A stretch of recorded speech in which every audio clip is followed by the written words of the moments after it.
Buenos días, buenas tardes. Vamos a empezar como siempre con las plegarias. Me refugio en el Buda, el Dharma y la Sangha Suprema hasta que alcance la iluminación. Por el mérito de practicar la generosidad y las demás virtudes, pueda realizar la budidad para el bien de los seres. Me refugio en el Buda, el Dharma y la Sangha Suprema hasta que llegue a la iluminación. Por el mérito de practicar la generosidad y las demás virtudes, pueda realizar la budidad para el bien de los seres. Me refugio en el Buda, el Dharma y la Sangha Suprema hasta que alcance la iluminación. Por el mérito de practicar la generosidad y las demás virtudes, pueda realizar la budidad para el bien de los seres. Que todos los seres sean felices y creen las causas de la felicidad. Que se liberen del sufrimiento y de las causas del sufrimiento. Que nunca se aparten de la auténtica felicidad en la que no hay sufrimiento. Que vivan con una gran ecuanimidad, sin apego a los allegados ni antipatía hacia los extraños.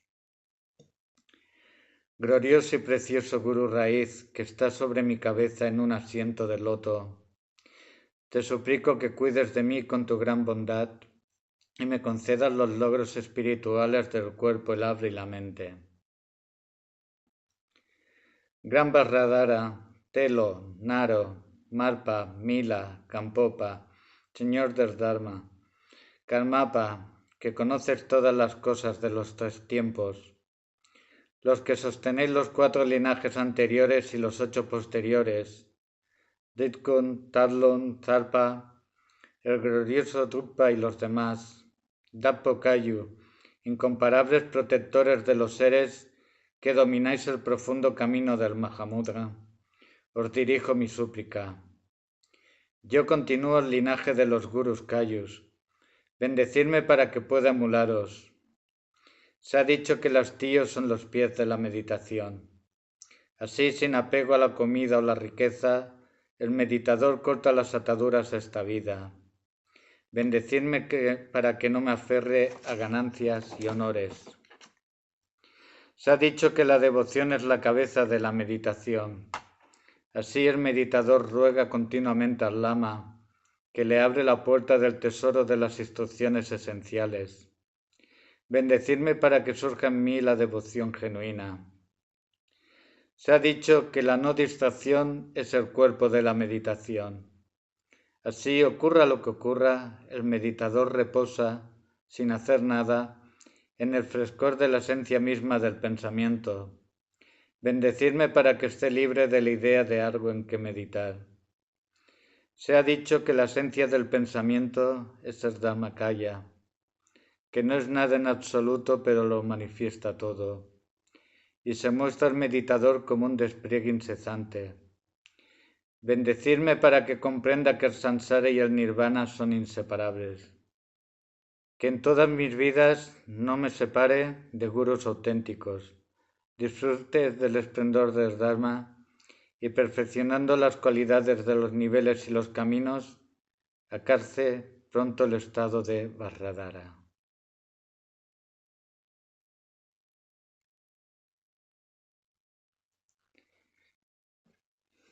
Bienvenidos, buenos días, buenas tardes.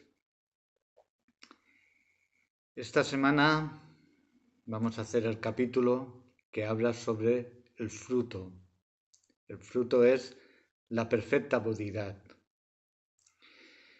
Estamos ya llegando al final de este curso y si recordáis, Gampopa empezaba diciendo que la causa o la semilla de la budidad es la naturaleza de Buda que tenemos todos los seres.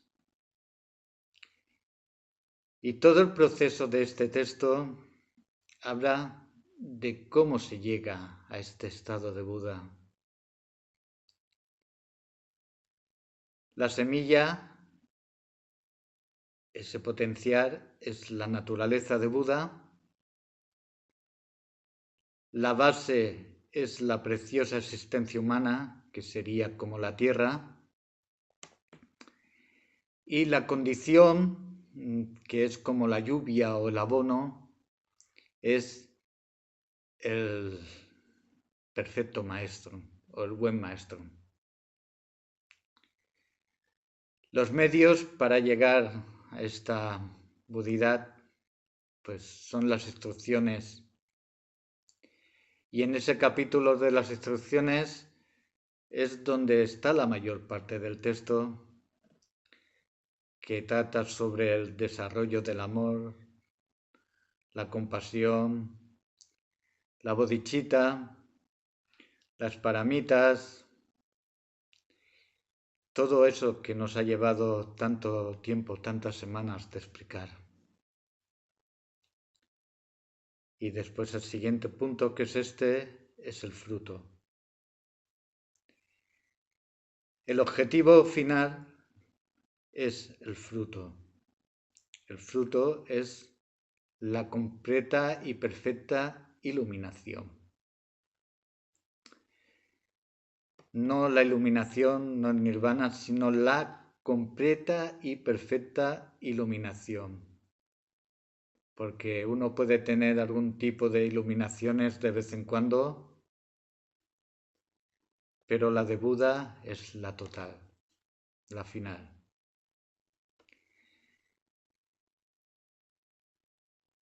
Estas semanas pasadas hemos estado hablando un poco de cómo es el camino del Bodhisattva hasta llegar a la iluminación.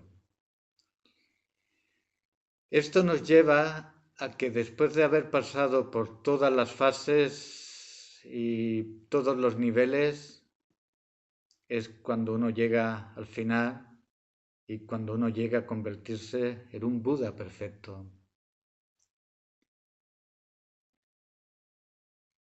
Hemos visto que a lo largo del camino y de las diferentes fases, las emociones negativas se van purificando junto con las tendencias a tenerlas y con la atracción mental.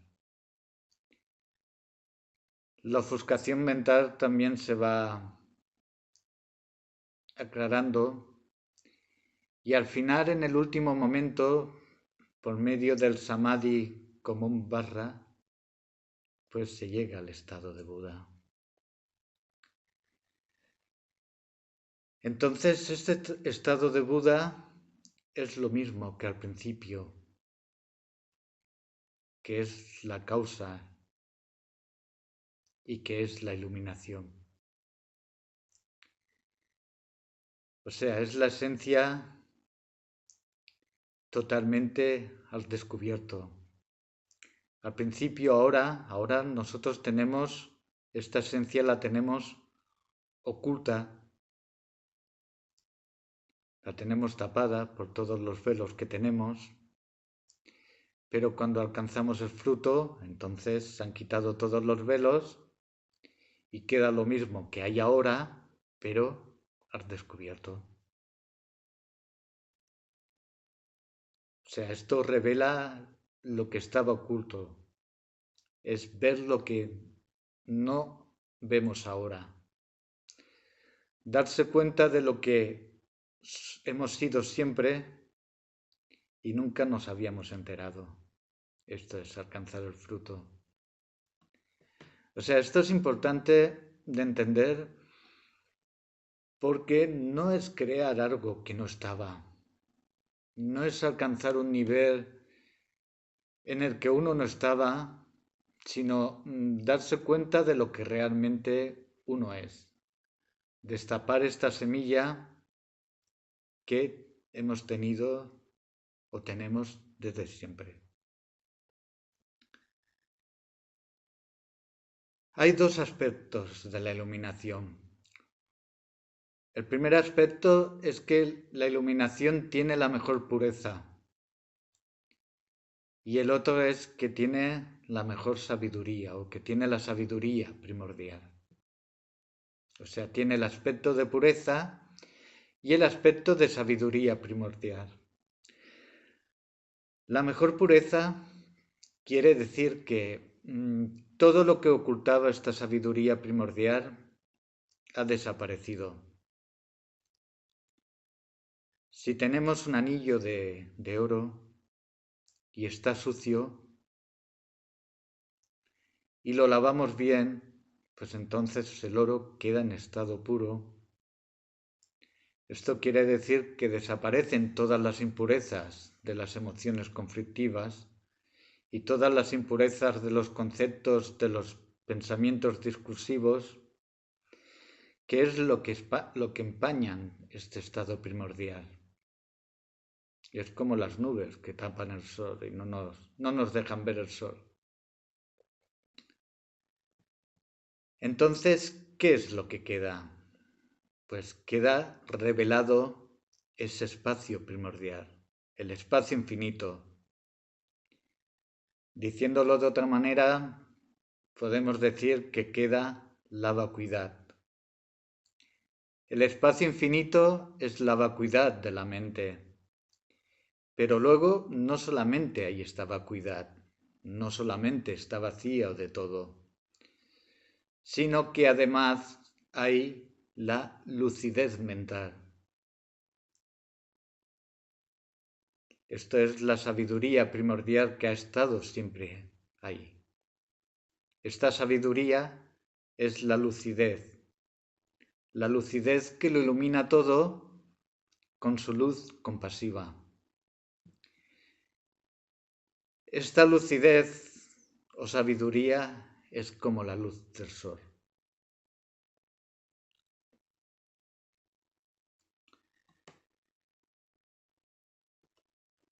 Estas dos cualidades, la purificación de lo negativo y despertar de la sabiduría, en realidad son lo mismo. Una es consecuencia de la otra, las dos van juntas, son la misma cosa. Durante los distintos niveles por los que pasa cuando uno es bodhisattva, en su camino hacia la iluminación, lo que se va haciendo en estos niveles es ir desarrollando esta pureza y ir desarrollando esta sabiduría hasta que se llega al máximo de las dos cosas. Cuando se llega al tope, a la cumbre, pues esto es el estado de Buda. O sea, uno está en un nivel o en otro nivel de bodhisattva según cuánta pureza haya conseguido y según cuánta confusión haya purificado y cuánta sabiduría primordial haya surgido. O sea, así que la iluminación tiene dos aspectos. Tiene el aspecto de ausencia y otro aspecto de presencia. La ausencia es la libertad total de todo lo que no es ella misma, de todo lo que no es este estado. Ausencia de emociones, ausencia de conceptos, de yo, etcétera, etcétera. Y el aspecto de pureza, pues la vacuidad, el aspecto de libertad, de liberación, o sea, te liberas de todo el samsara, te liberas de tu mente samsárica.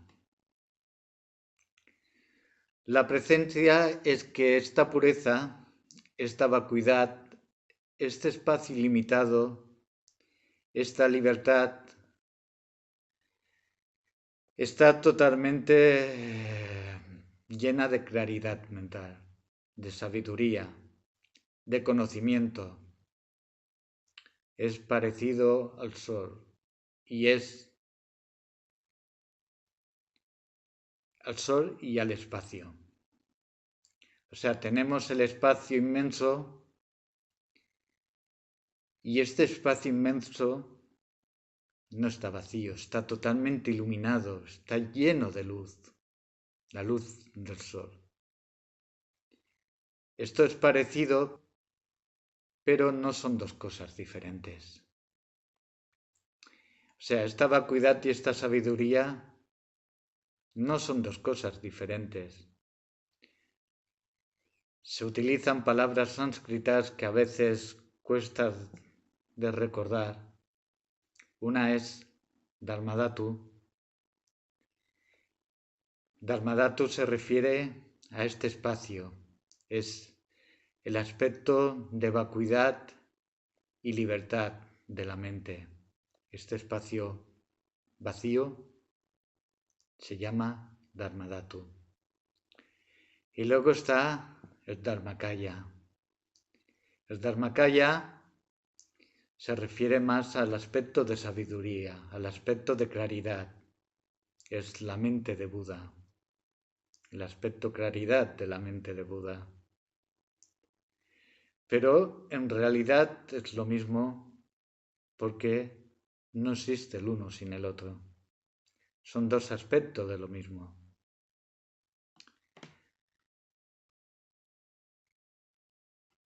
Hablamos de la sabiduría primordial en la que uno finalmente descubre, destapa lo que realmente somos, lo que no hemos descubierto hasta ahora, que es como el sol resplandeciente.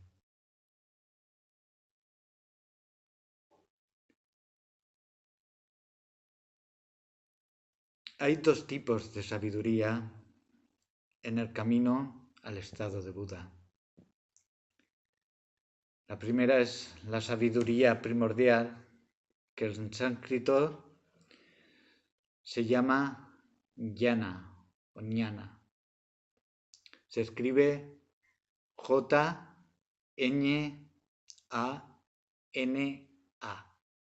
pero se pronuncia jnana o jnana, depende.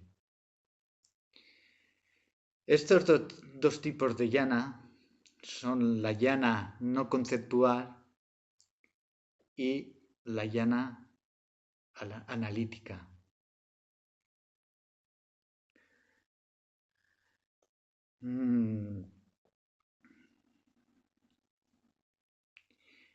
Ya hemos hablado un poco de la jnana no conceptual, que es la sabiduría primordial, que ve la verdadera naturaleza de todas las cosas. O sea, la que ve la verdad, la que ve la esencia de todas las cosas. Esta es la jnana no conceptual.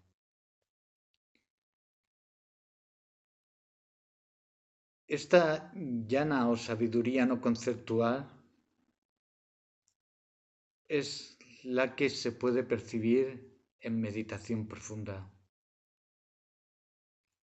Cuando uno medita, cuando la mente está concentrada en su propia naturaleza, entonces es cuando se puede percibir esta sabiduría. Y esta sabiduría no conceptual se manifiesta desde el primer nivel de Bodhisattva. ¿Recordáis en el camino de la visión? El camino de la visión que corresponde al primer nivel de Bodhisattva, pues aquí ya empieza.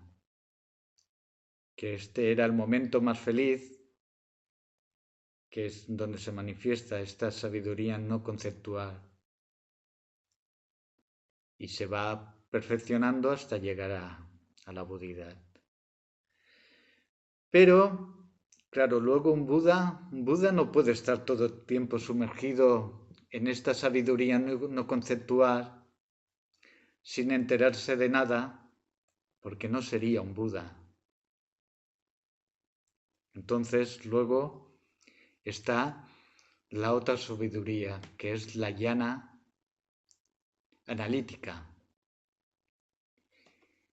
Esta se llama también, bueno, sabiduría analítica o sabiduría de la multiplicidad, que ya lo comenté también la semana pasada. Se llega a percibir todas las cosas en todos sus detalles y esta meditación, esta sabiduría es la que se desarrolla después de la meditación, cuando la mente no está en estado de meditación.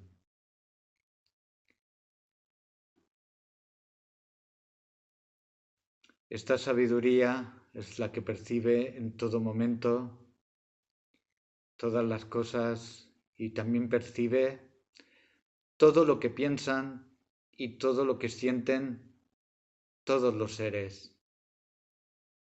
Y sabe el porqué de todas las cosas, por qué todas las cosas existen, todas las causas, todos los resultados. Se suele poner un ejemplo para esta sabiduría analítica que se dice que un Buda conoce la causa de todos los colores que hay en las plumas de un pavo real.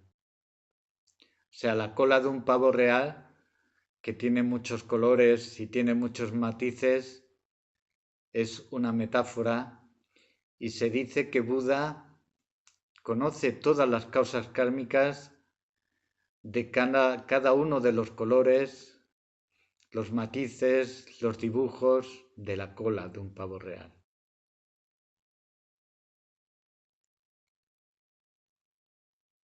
Conoce por qué las cosas son de este modo, también conoce todo lo que pasó en el pasado, todo lo que pasará en el futuro, porque está más allá del tiempo. Lo sabe todo, lo ve todo, lo conoce todos los aspectos de lo conocible a lo largo de los tres tiempos, presente, pasado y futuro. Entonces vemos que esta sabiduría primordial tiene estos dos aspectos.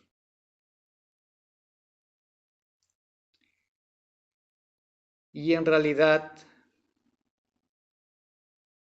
estos dos aspectos, uno no puede existir sin el otro. O sea, estas dos sabidurías no pueden existir separadas. Los bodhisattvas en su desarrollo, mientras meditan,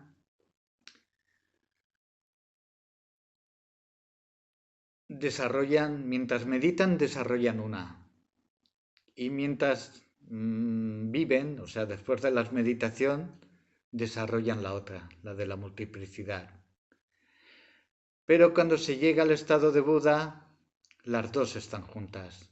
O sea, ya no hay meditación. Cuando se llega al estado del Buda, se va más allá de la meditación. Por lo tanto, las dos se juntan. No hay separación. Las dos son la misma, son una unidad. Si os acordáis, cuando hablábamos de los niveles, hablábamos del estado de meditación y del estado de posmeditación, que es el estado entre las sesiones de meditación. Así que al mismo tiempo que perciben la naturaleza esencial de todas las cosas tal como son, o sea, al mismo tiempo de que se dan cuenta de lo absoluto, también se dan cuenta, son conscientes de lo relativo. O sea, que abarcan todo el conocimiento, las dos verdades, la verdad absoluta y la verdad relativa. Como dijimos anteriormente, nosotros como experimentamos a través de la dualidad, pues hacemos diferencias entre la verdad relativa, que es la que experimentamos, y la verdad absoluta, que es la que no podemos experimentar y queremos alcanzar. Para nosotros, estas dos verdades son dos cosas diferentes. Pero para un Buda, ellos no lo experimentan como cosas diferentes, lo experimentan juntos. Lo experimenta desde el punto de vista de la verdad absoluta.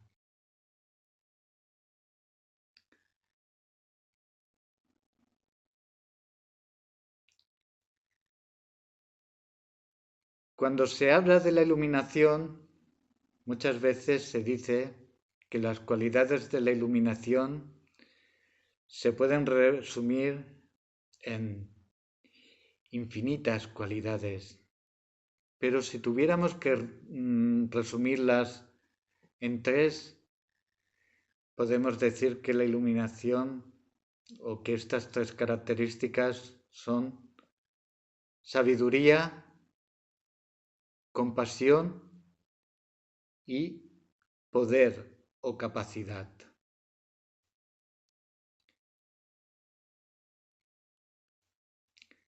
Si nosotros siempre hemos tenido esta esencia o tenemos esta esencia de Buda, ¿cómo es posible que no nos demos cuenta? ¿Cómo es posible que estemos viviendo ahora de esta manera en la que vivimos? Entonces, para intentar explicar esto, se da el famoso ejemplo de la serpiente. Sabéis que cuando uno entra en una habitación oscura y ve una cuerda que está enrollada y uno la confunde, esta habitación está a oscuras, y confunde esta cuerda con una serpiente. Si no, enciende la luz. Y uno puede estar hablando de las serpientes durante años, de cómo entró esta serpiente, de cómo podemos sacar esta serpiente. Y este sería el tema de nuestra vida mientras no encendamos la luz. El tema de nuestra vida sería la serpiente. Hasta que un día encendemos la luz y resulta que esa serpiente no ha existido nunca. Aunque todo el mundo estaba convencido y todo el mundo la ve, pero cuando enciendes esa luz ves que esa serpiente no es real, no ha existido nunca. Esa serpiente es un producto, es el producto de una manera confusa de ver. Es el producto de la ceguera, pero esa serpiente nunca ha existido. De esta misma manera nosotros vivimos y percibimos las cosas. Alimentamos muchos conceptos, le ponemos muchas ideas a las cosas y nos parecen reales hasta que un día empezamos a iluminarnos un poquito y nos damos cuenta de que las cosas no son como pensábamos. Nos vamos dando cuenta poco a poco de que estamos engañados, de cómo las personas que confunden la soga con una serpiente, o sea, que la serpiente es un producto temporal de sus mentes confusas. Así es el samsara. La mente samsárica también está confundida de la misma manera. Hasta que el sol de la sabiduría nos ilumina un poco, ilumine nuestra mente y entonces vemos las cosas, vemos la realidad de las cosas como son.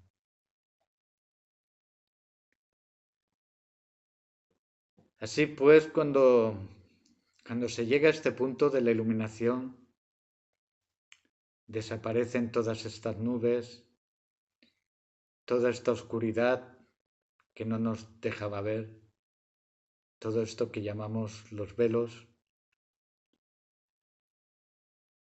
que nos tienen confundidos, que son lo que llamamos los dos velos.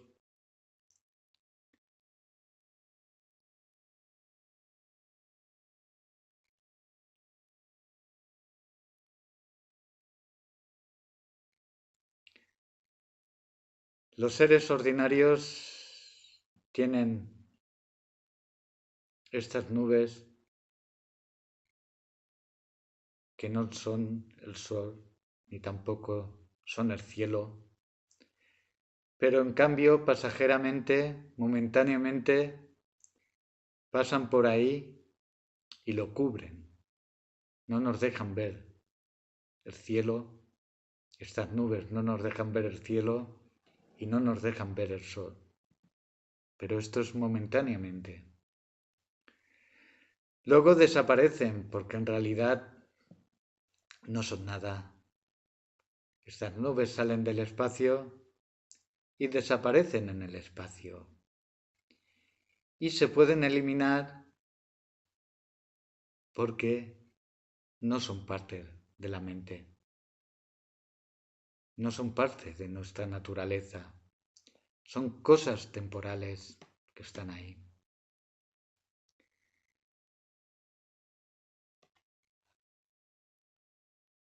Estos dos velos que no nos dejan ver, uno de ellos son las creshas, lo que llamamos las emociones conflictivas,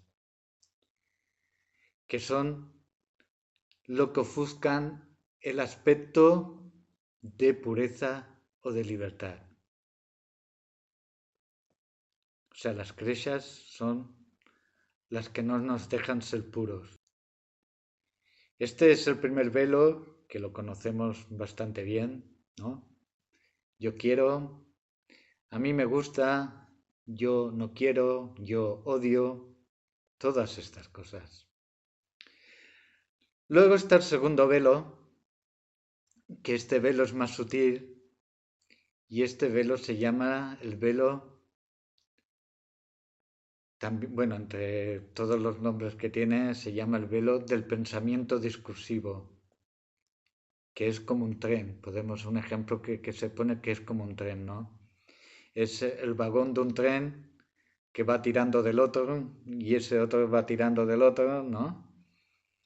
O sea, está la máquina que tira del primer vagón, el primer vagón tira del segundo vagón, que está conectado al primer vagón, el segundo vagón tira del tercer vagón, ¿no? Y es toda esta maraña de pensamientos que está siempre en la mente. Un pensamiento tira del otro. Y este otro pensamiento hace que surja el otro, tira del otro, ¿no? Y todo esto hace que la mente no esté tranquila y no se perciba a sí misma. Y este es el velo que ofusca la lucidez, la claridad de la mente. O sea, que cada uno de estos dos velos ofusca un tipo de sabiduría primordial, un tipo de jnana.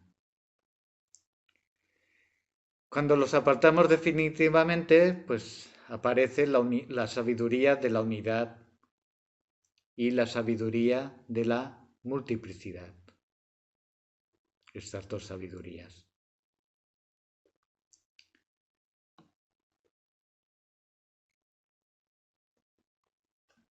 La palabra Buda en tibetano es Sangye. S-A-N-G-Y-E.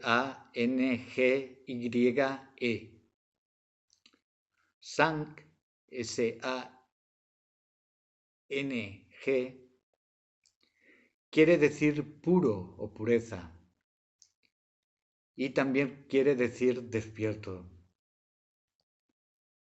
Y es esa primera parte que hemos hablado de la mente,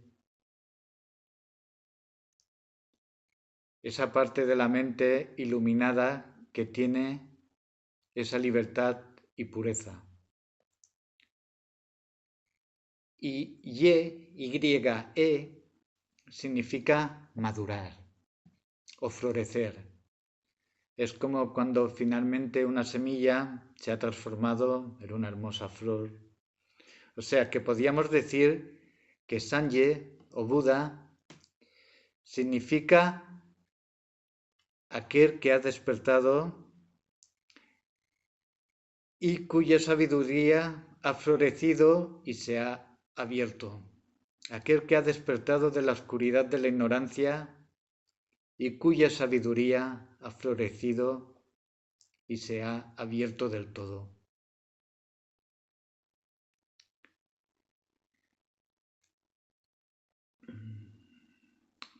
Vale, entonces hay un aspecto, hay una cosa que es muy importante que entendamos en este punto, que son los tres kayas. Los tres kayas de Buda o los tres aspectos de Buda. Kaya es con K de kilo, A-Y-A-S. Es una palabra sánscrita que se traduce como cuerpo. Serían los tres cuerpos de Buda. Cuando Buda ha llegado a este estado total, se puede manifestar de tres maneras. Esto es importante de entenderlo porque entender esto significa entender qué es Buda y cómo funciona Buda. El primero de estos tres kayas es el Dharmakaya, que sería como el cuerpo del Dharma. Dharmakaya es lo que Buda es lo que realmente es Buda. Buda es el Dharmakaya, es la naturaleza absoluta, la naturaleza esencial de todos los Budas, es el Dharmakaya. Dharmakaya no es nada en concreto, o sea, es el estado mental de Buda, es la mente de Buda en su aspecto absoluto, liberado de todo. Nadie puede ver o experimentar este Dharmakaya, solamente lo puede ver o percibir o experimentar un Buda. Entonces, si Buda se queda en este estado,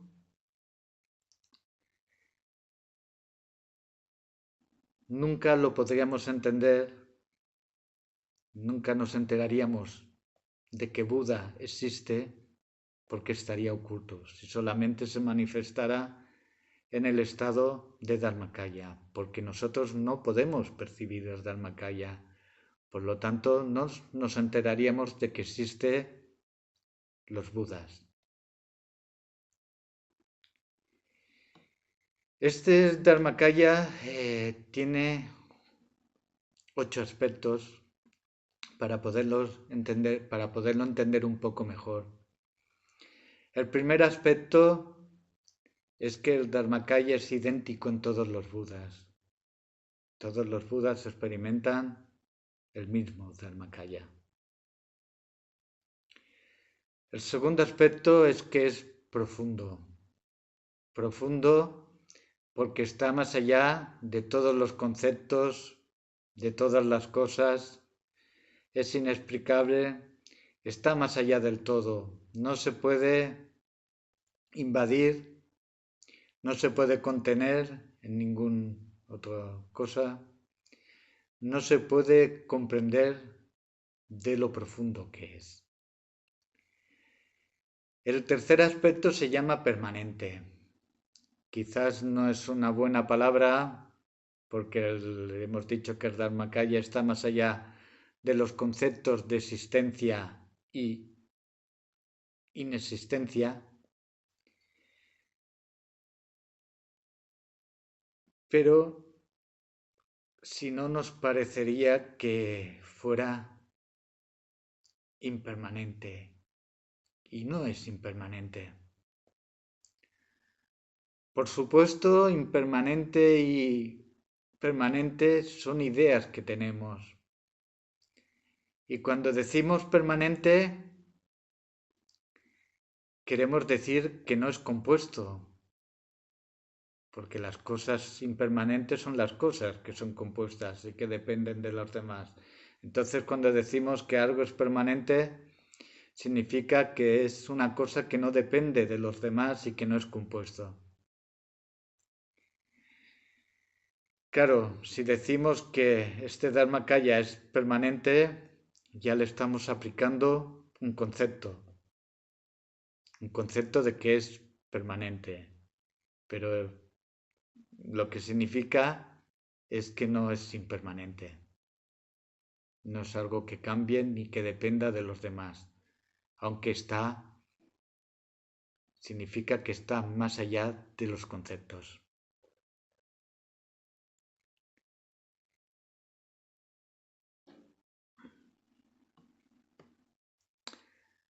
Al respecto de estas cosas, hay muchas filosofías, muchas escuelas filosóficas dentro del budismo que hacen debates y discuten sobre esto, pero lo único que hacen es discutir sobre la manera de expresar cómo es el Dharmakaya. O sea, nadie discute sobre el Dharmakaya, sobre que exista o no exista, todos están de acuerdo de que existe, pero lo que existen es sobre la manera en cómo se expresa. Si se puede expresar mejor de una manera o mejor de otra manera, porque es muy difícil de expresar lo que es el Dharmakaya. O sea, lo que se discute es en cómo intentar expresar con palabras humanas una cosa que trasciende todo el pensamiento humano. El cuarto aspecto se llama uno. Es uno porque, como hemos dicho, no es compuesto, no es divisible. Todo lo que es compuesto se puede dividir, se puede descomponer, pero el Dharmakaya no. El quinto aspecto se llama verdad, porque es lo que es la verdad, lo que es. El sexto aspecto se llama puro, porque no hay ningún tipo de manchas, oscurecimientos o impurezas que lo manche.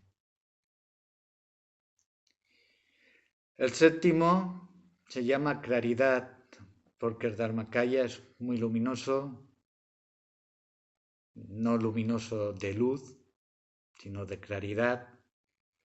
Es una conciencia clarísima, una lucidez total, por eso se llama claridad, porque es una lucidez total. En él no hay ideas, no hay conceptos. Los pensamientos enturbian la mente. Los pensamientos son ideas que añadimos a las cosas. Los pensamientos dependen de la dualidad. En cambio, el Dharmakaya no pone ideas a las cosas, las ve con total claridad tal y como son, libre de conceptos y de todo lo que añadimos, ideas. El octavo se llama base, porque es la base para los otros dos kayas.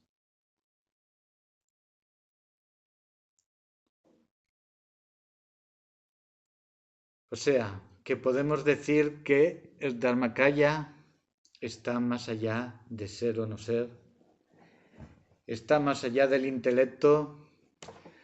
No se puede decir nada de él porque es lo que es no nacido, está libre de conceptos, de complicaciones conceptuales y como por supuesto os podéis dar cuenta, no tiene forma, es lo absoluto. Pero esto absoluto tiene la capacidad de manifestación. Y entonces es cuando se manifiestan los otros dos kayas, el Sambhogakaya y el Nirmanakaya. Sambhogakaya y Nirmanakaya.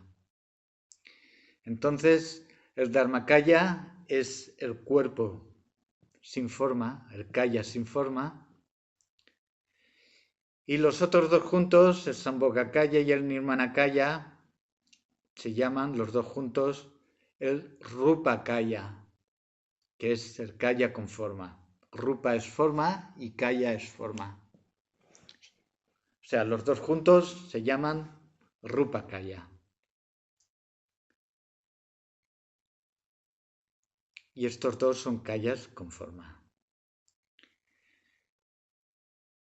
Sambhogakaya, el primero de estos dos Kayas, muchas veces se traduce como el Kaya del disfrute o el Kaya del gozo. Y esto puede llevar a malos entendidos, porque no significa que los budas estén ahí disfrutando. Esto lo que quiere decir es que la manifestación de Buda en el Sambhogakaya permite a los seres que lo perciben disfrutar de Buda, porque si no, no lo percibiría. Es la manera como los seres, el Sambhogakaya es la manera como los seres puros pueden percibir a Buda, como los bodhisattvas pueden percibir a Buda, porque los bodhisattvas no pueden percibir todavía el Dharmakaya. Por lo tanto, perciben a los Budas a nivel de Sambhogakaya. Por lo tanto, este Sambhogakaya ya tiene una forma, que es la percibida por los bodhisattvas. O sea, el Sambhogakaya es la manifestación de todas las cualidades del Dharmakaya percibida para los seres con una visión muy pura. Hemos visto que el Dharmakaya tiene estos dos aspectos de claridad, de vacuidad y claridad, y entonces, pues esta claridad del Dharmakaya tiene la capacidad de manifestarse de muchas maneras.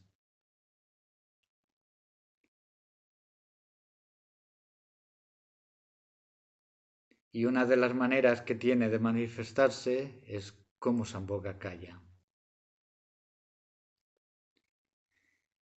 A nivel Sambhogakaya, la forma en que Buda se manifiesta siempre son muy hermosas, que son las deidades que se manifiestan en el Sambhogakaya, deidades como Chenrezig, como Tara, como todas estas deidades que practicamos.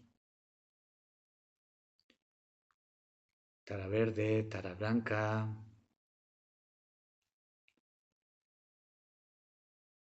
Entonces, estas deidades se manifiestan de formas muy hermosas, jóvenes, eternamente jóvenes, perfectas, son todas con todos estos joyas, con todos estos adornos, con todo este simbolismo que tienen.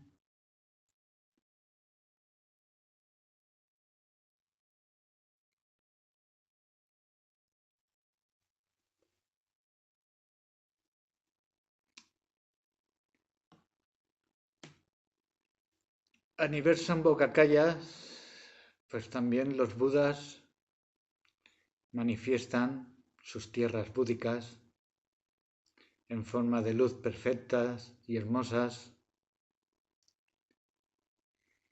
Y en estas tierras búdicas, que son la manifestación de los budas, aquí los bodhisattvas pueden escuchar sus enseñanzas, estar con ellos, recibir sus influencias.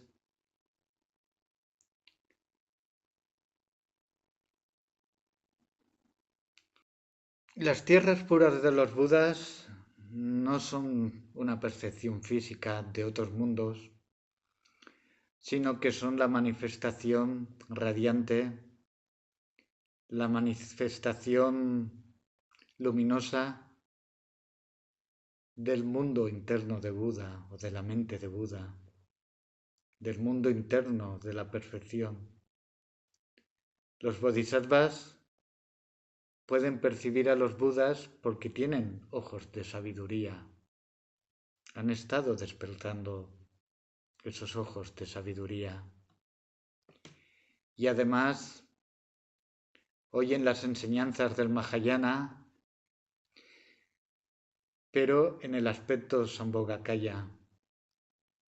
Y se dice que en estos reinos búdicos continuamente van sonando estas enseñanzas, no paran nunca, es lo que llaman la dulce música de las enseñanzas Mahayana.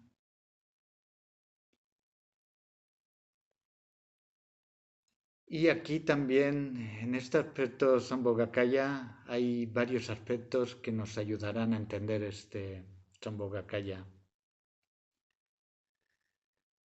Uno de estos aspectos, el primer aspecto es el cortejo o el séquito. En este aspecto del Sambhogakaya, los Budas están acompañados por muchos bodhisattvas de los que están en los diferentes niveles, y estos bodhisattvas forman lo que se llama el acompañamiento o el cortejo o el séquito de estos Budas. El otro aspecto es el lugar. El lugar en el que se manifiestan estos bodhisattvas es en las tierras puras de los Budas. Cada Buda tiene su tierra pura, que hemos dicho que es la expansión de su mente, y que estos bodhisattvas pueden percibir. O sea que los bodhisattvas están en la esfera mental de los Budas. Igual que nosotros nos manifestamos en la tierra, que es nuestra esfera mental, pues los bodhisattvas se manifiestan en las tierras búdicas o en la esfera mental de los Budas, y ahí pueden percibir directamente, a través de estas manifestaciones que son las deidades, las enseñanzas de los Budas. Otro aspecto es la forma. Se manifiesta con forma. O sea, el Dhammakaya no tiene forma, y aquí tiene forma porque si no se manifestara con una forma, pues los bodhisattvas no lo podrían percibir. Así que los seres puros pueden percibir a los Budas en su aspecto Sambhogakaya. Los seres que tienen buen karma pero todavía no son bodhisattvas en los niveles, pueden percibir a los Budas en su aspecto Nirmanakaya. O sea, el aspecto Nirmanakaya es un aspecto físico que se puede ver. Por ejemplo, nosotros tenemos el ejemplo de Buda Sakyamuni. Buda Sakyamuni es un Buda Nirmanakaya. Cuando vino a este mundo, pues los seres que habían en esa época lo podían percibir con su cuerpo. Pero estos seres que tienen una cierta pureza y pueden percibir el Nirmanakaya, pues no tienen suficiente pureza como un Bodhisattva para poder percibir el Sambhogakaya. Otro aspecto son las marcas que tienen. Las manifestaciones del Sambhogakaya tienen unas marcas físicas que son las marcas de la iluminación, y que tienen porque a medida que los bodhisattvas van practicando su camino, van desarrollando ciertas cualidades, y esto hace que puedan percibir estas marcas en los Budas. Por ejemplo, el montículo que tiene en la cabeza, cada una de estas marcas tiene una razón. Hay una lista muy larga, pero por ejemplo, se dice que el montículo que tienen los Budas en la cabeza les surge de hacer tantas postraciones, de hacer muchas postraciones a sus maestros.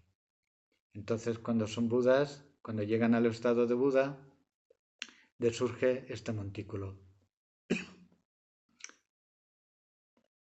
El pelo que tienen en el entrecejo enrollado,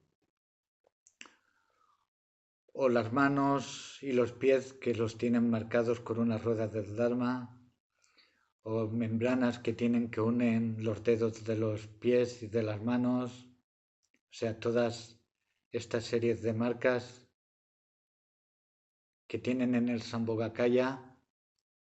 Se dice que hay 32 marcas mayores y 80 marcas menores. Todas estas marcas se estudian más en detalle en el Yulama, en el texto del Yulama. Otro aspecto es la enseñanza. Otro aspecto del Sambhogakaya es la enseñanza. Están continuamente enseñando Dharma Mahayana. Otro aspecto es su acción. Su actividad, diríamos, es predecir la futura iluminación de los bodhisattvas, es decir, los actos que realizarán, cómo y cuándo llegarán a Buda. Les dice, no te preocupes, llegarás a la iluminación, serás el Buda con tal nombre, y cuando llegues a la iluminación harás estas cosas y estas otras cosas en este mundo, en determinado momento. O sea, el Sambhogakaya es el que se preocupa por todas estas cosas. Otro aspecto es la espontaneidad. Es decir, que todas estas actividades las hacen espontáneamente. No planean lo que van a hacer. Lo hacen sin ningún esfuerzo y hacen lo que tienen que hacer. Y el octavo y último aspecto es la ausencia de naturaleza. Y esto quiere decir vacuidad. Estas manifestaciones no son manifestaciones físicas reales que están ahí siempre flotando en un mundo, sino que son como un arco iris. El arco iris se manifiesta según en qué posición estás tú y si ocurre una serie de circunstancias. El arco iris no está siempre fijo. Si cambias de lugar, si cambian las circunstancias, pues puede que esté o puede que no esté. Sambhogakaya es como un arco iris. Cada uno lo percibe como lo percibe, igual que nosotros percibimos nuestro mundo de maneras diferentes. Y no es una cosa real y sólida, sino que puede cambiar porque es vacío, es vacuidad. Otro ejemplo es los colores que produce un cristal cuando lo ponemos al sol, ¿no? Cuando le da el sol produce una serie de colores y en realidad estos colores no son nada, son una manifestación de una serie de causas y condiciones. Y finalmente, para acabar, está el Nirmanakaya, que es la manifestación de un Buda que hemos dicho que se puede percibir por la gente normal que tenga una mentalidad un poco pura, que tenga un determinado nivel de pureza. Porque puede ser que tengamos un Buda delante y no te enteres. Y esto lo sabemos, ¿no? Porque muchos de los grandes maestros, su santidad el Dalai Lama, Karmapa, Taisito Rinpoche, ¿no? Muchas personas que tienen una gran fe y devoción en ellos los ven como Budas y otras personas que no tienen fe, que no tienen devoción, personas corrientes, pues lo ven como seres normales. La diferencia es si la percepción es más o menos pura. Ya hemos dicho que un ejemplo de Buda Nirmanakaya es Buda Sakyamuni. Cuando se manifestó en este mundo, pues esto se manifiesta debido a el buen karma de una serie de personas que estaban viviendo en ese momento, en esa época. Entonces se manifestó y entonces pues había otras personas, muchas personas en esa época que también lo conocieron y lo vieron y no lo veían como un Buda, sino como un ser normal, incluso personas que lo veían como un enemigo. Entonces Buda también dejó plantada una semilla para que en esta época, gracias a la que en esta época pues tenemos las enseñanzas de Buda.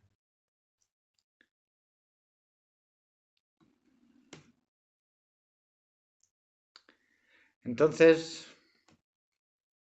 podemos decir que hay también hay tres tipos de nirmanakayas o emanaciones.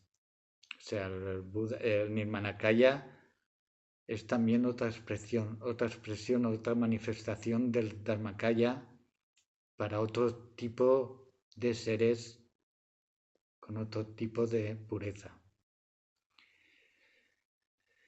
Están los nirmanakayas o emanaciones creativas dotados de una habilidad artística muy sobresaliente.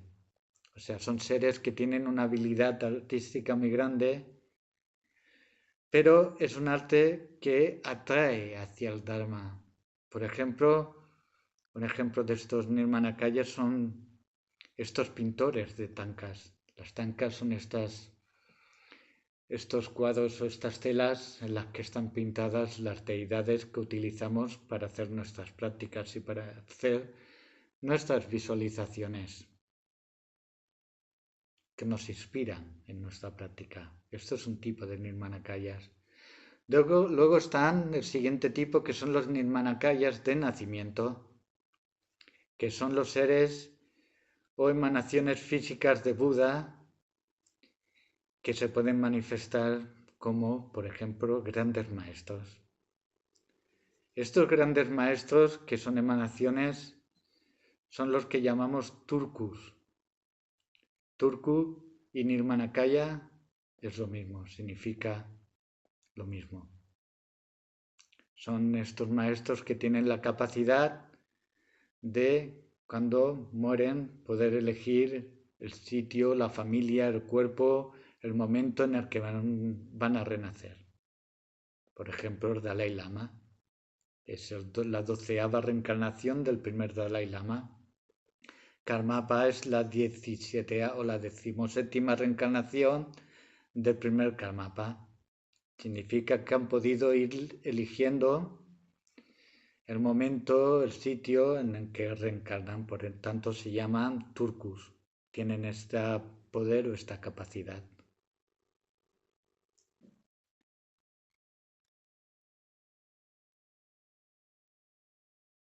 Y luego están las emanaciones, los nirmanakayas supremos, nirmanakayas o emanaciones supremas, que son las emanaciones de Buda, como en este caso, por ejemplo, Buda Sakyamuni, que ha aparecido en esta época.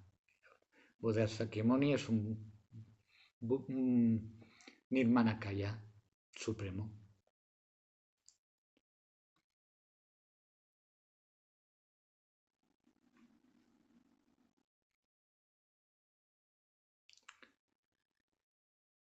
El nirmanakaya hace básicamente tres cosas en este mundo, tres cosas que son muy importantes.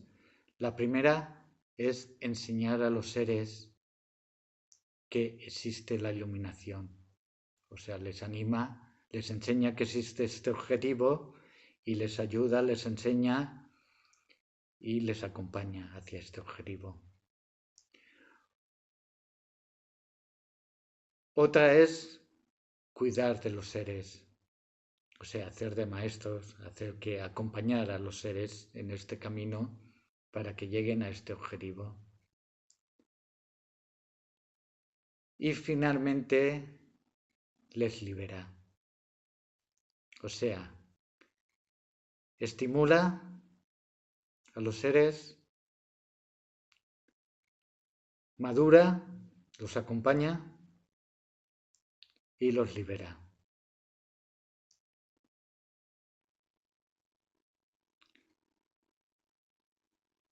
Buda no está pensando ahora en aquel planeta les voy a mandar un Nirmanakaya y allí en aquella tierra Buda, en aquella tierra pura, voy a estar como un Sambhogakaya. Buda no piensa esto, no planea. Por lo tanto, sus manifestaciones son como la luna cuando se refleja en un lago. Cuando el reflejo de la luna llena, la luna está en el cielo, se refleja, se puede reflejar en cualquier sitio, pero en cualquier sitio donde haya una superficie pulida, por ejemplo, como el agua tranquila, como un cristal, como en un espejo, en un vaso, o sea, allí donde hay las cualidades para que esta luna se pueda reflejar. Si existen las cualidades, la luna se refleja. Si no existen las cualidades, la luna no se refleja. Pero la luna no dice, ahora me voy a reflejar en ese lago, o me voy a reflejar en ese espejo, o en ese vaso. No lo decide. O sea, de la misma manera, las emanaciones o los calles de Buda se manifiestan donde hay esa posibilidad de que se puedan manifestar o de que se pueda o de que lo puedan percibir. Si no existe esa posibilidad, pues no nos enteramos de que están esas manifestaciones.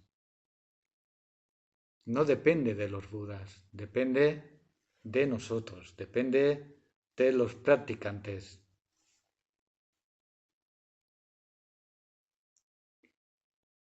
Y aquí acabamos este capítulo de la iluminación. Otra cosa es, por ejemplo, cuando se habla, lo podéis ver en muchos sitios, cuando se habla o cuando leéis libros o textos, cuando se habla de los kayas se pueden hablar de diferentes maneras. Cuando se habla de dos, significa del kaya sin forma y de kaya con forma. El dharmakaya y el rupakaya. Cuando se habla de tres, como estamos hablando ahora, pues se habla del dharmakaya, el sambhogakaya y el nirmanakaya.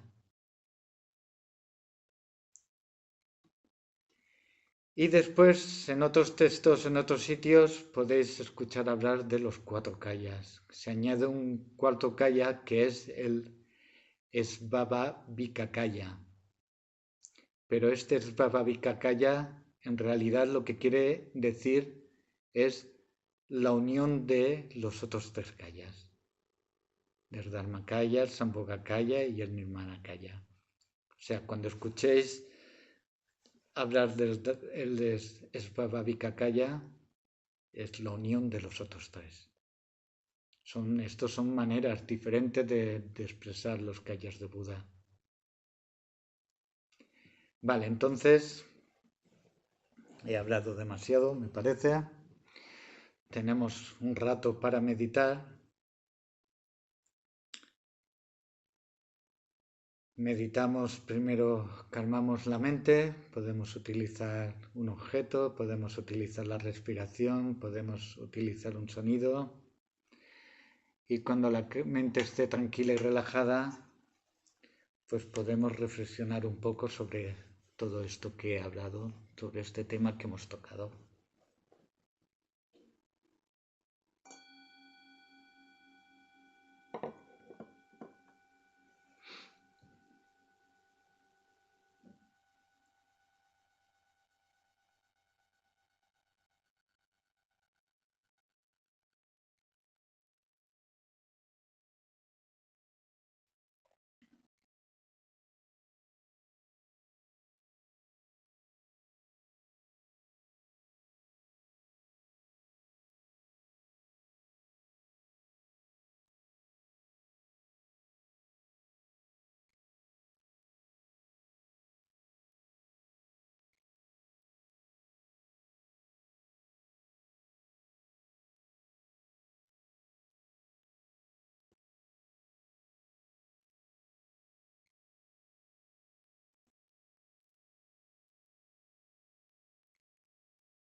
Vamos a hacer la dedicación para el beneficio de todos los seres, que por este mérito pueda alcanzar la omnisciencia y, habiendo superado todas las adversidades, pueda liberar a los seres del océano de la existencia, agitado por la ola del nacimiento, la vejez, la enfermedad y la muerte. Practicando según el ejemplo de Manjari, heroico conocedor de la realidad, al igual que Samantabhadra, dedico completamente toda esta virtud, que por la bendición de la obtención de los 3 kayas de Buda, por la bendición de la inmutable verdad de la esencia del Dharma, y por la bendición de la inquebrantable aspiración de la Sangha, mis plegarias se cumplan tal como las he expresado. Que la preciosa mente del despertar surja en quienes no haya surgido, que una vez haya surgido no disminuya y aumente cada vez más.